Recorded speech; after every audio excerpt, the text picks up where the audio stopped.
days later, though, supported campus protests on Gaza. And then when it came to student debt, she advocated for student debt forgiveness, and over $168 billion was approved. Okay, before that, she was a senator and a prosecutor and an attorney general. Brian? Yeah, I mean, as senator, she wasn't there too long. But I should remember this, when she was a senator, and there were these riots, the George Floyd riots, she supported this Freedom Fund that was going to get all these rioters that did some damage, that found themselves in prison, to get them out of jail. She also co-sponsored the New Green Deal. The original New Green Deal was $10 trillion. She signed on to it.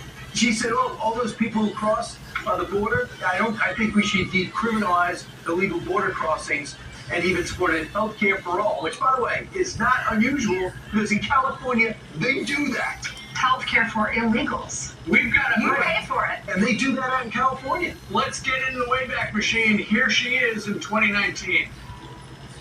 So you support giving universal health care, Medicare for all the people who are in this country illegally? Let me just be very clear about this. I am opposed to any policy that would have denied in our country any human being from access to public safety, public education, or public health, period. And then when she was a prosecutor and the attorney general in the state of California, she declined to pursue the death penalty against the man who killed a San Francisco police officer, Isaac Espinosa.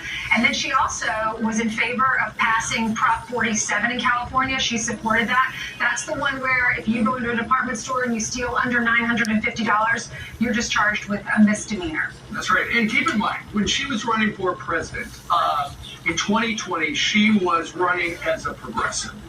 And we had Mark Thiessen in on the first hour of Fox and Friends. He talked about how she is the most liberal person ever running as a nominee, the presumptive nominee. More so than Bernie Sanders. Which is extraordinary, because when Bernie Sanders was way ahead in 2020 of Joe Biden, the whole party had to rally around Joe Biden, get rid of that guy.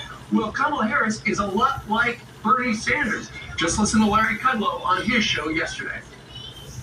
As Joe Biden's loyal veep, Ms. Harris going to be accountable for the 20% cumulative rise in the cost of living, as well as the more than 4% drop in average weekly wages. Both factoids, a big blow to hard-working middle-class folks, find themselves trapped in the Biden-Harris affordability crisis that has a long tail over the course of their term. As senator, she teamed up with Bernie Sanders in favor of his Medicare for all legislation. That was estimated to cost, wait for it, $35 trillion.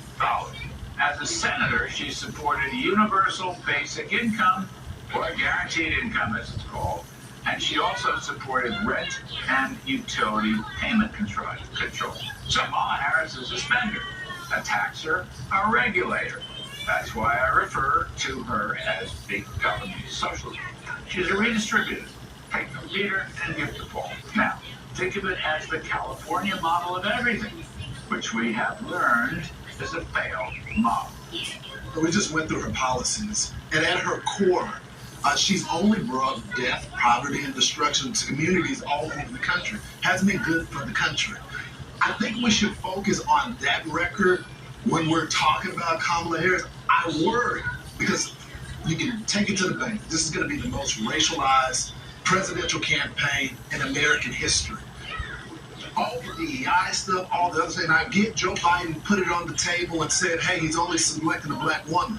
But you don't want to turn voters off. When I talk to voters and they're inspired by Donald Trump, people that typically would have been Democrats, they say, okay, he's good for the economy. Okay, he understands the justice system because the justice system was turned on him.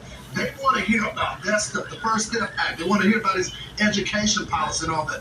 All this other stuff, I think, will turn voters off. So I think we should be cautious about it. Talk about the stuff that we just laid out right here. She has a terrible record. That's enough. All this will come up during the debate. Yep.